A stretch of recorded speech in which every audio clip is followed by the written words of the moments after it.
This is Local Edition. My name is Brad Pomerance in the Inland Empire. Today, I am honored to introduce you to the new Superintendent of Schools for Riverside County. Her name is Dr. Judy White.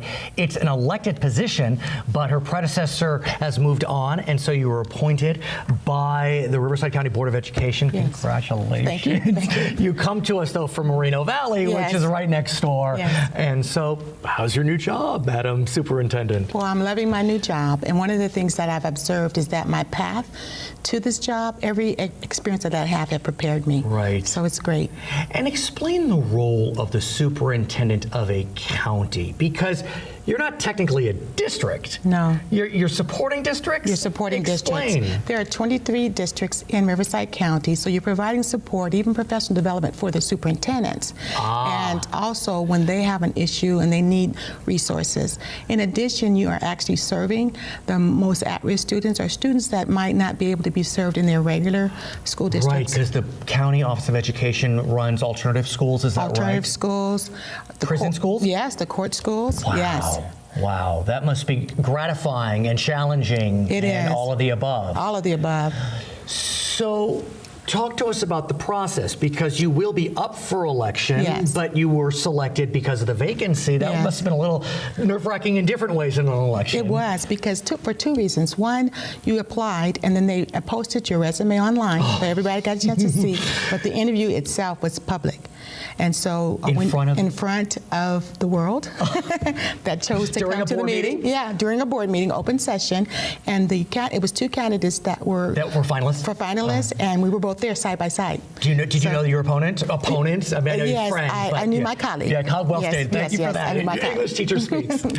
And did they vote right there? And they had to have deliberation in front of Brown Act. Yes, Right. and they talked about it and they voted right there. But the good news is your colleague is still with the district. Oh, absolutely. Yeah, so a wonderful person. And I told the board, you're going to get the best of both worlds. So let's talk about your goals. Yes. Because, look, this is not an insignificant job. Riverside County, over 2 million residents. I don't know how many Yes. students actually in the county. 430,000. That's big. Yes. And that's a lot. Yes. Yeah, Moreno Valley was big, but Yes. Riverside Oh, County no is even comparison. bigger. No comparison. Yes. So talk us through. What are your hopes, dreams, aspirations? I have three major things that I'd like to see accomplished. First, unity, because each district has been working independently, but I want to build on the strengths of every district so that everyone knows how to do anything in education.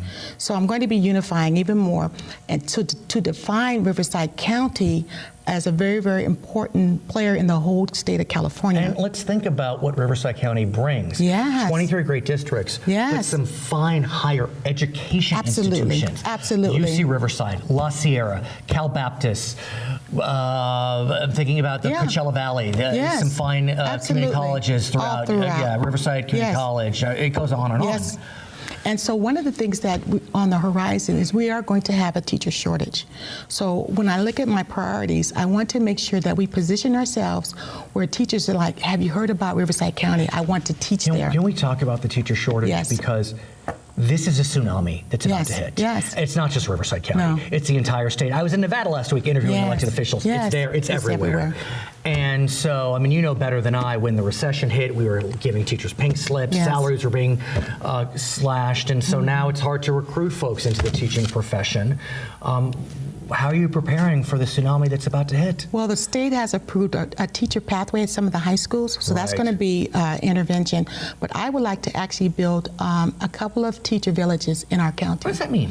That means that we would buy land and we would have a collaborative of businesses as well as districts together and build a village that the teachers can actually live, and then they can go to the harder to fill areas, and in that village they would have reduced housing cost.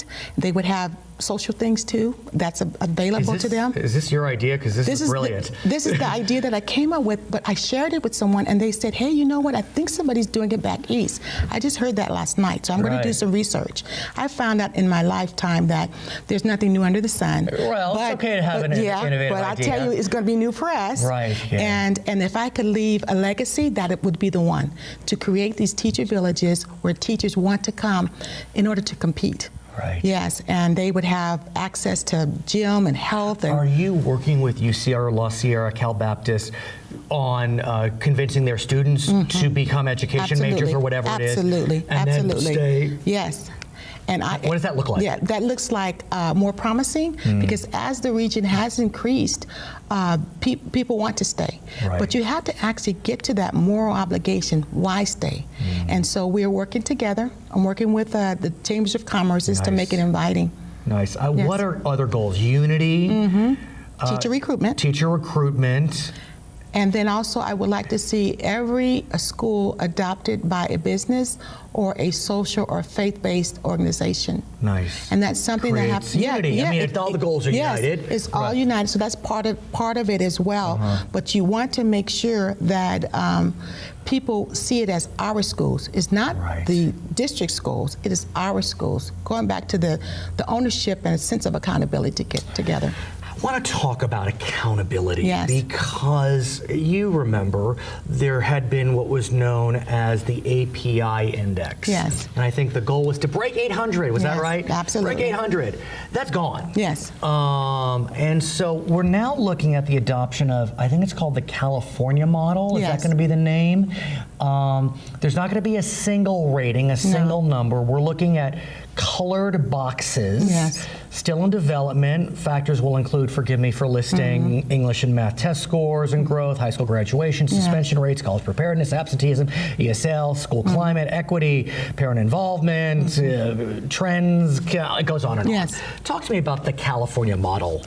There's two parts. Well, there's multiple. You actually identified the indicators or the areas that they're going to be judging. Okay. But what you want to be able to do is to say, is a school doing well? Right. Is a district doing well? So I think California always are in search of how can you let the community know at a glance how they're doing.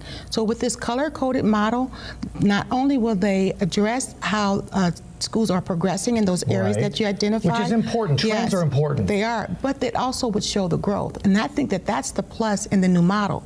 Because if you have a status goal that you're trying to get to, that's one thing. But if a school can come in with outstanding teachers, outstanding leadership, and move in, then a parent would feel comfortable that that school is moving in the right direction. I'm wondering, though, and I know this is a state issue, but as a superintendent, I'm sure you're involved. We have all these new measurements. We have local control funding formula measurements. We have every student succeeds measurements. We don't have No Child Left Behind measurements, or do we? Are they totally gone? I don't know anymore. We have LCAP, local control accountability plan measurements. Absolutely. I mean, how does that play into creating the California model? Common Core. Yes, I think that it shows that people have agreed that there are some commonalities that we want to measure schools by. Okay. So there's an agreement. And that there's a time, there's a goal in terms of a measurement. Is there, every year you'll be able to see how are we doing towards those goals. So names might change of tests, names might really change. SBAC, and being in education for 40 years, I've seen many things as a teacher and as an administrator. But the goal is that I think that parents have to be so involved that they will know how their individual child is doing. Because even at a site level, it's still aggregated, but it's not going to say how that individual child is doing unless you know. So one of my goals is to empower parents, so you'll know how your child is doing and how your child can have additional support. I just want to say, and I hate to say this, but I have to, Dr. Judy White, Riverside County is very lucky to have you. Oh, very lucky to have you. Thank you. She is the new superintendent of schools for Riverside County. My name is Brad Pomerance. We're in the Inland Empire today, and this is Local Edition.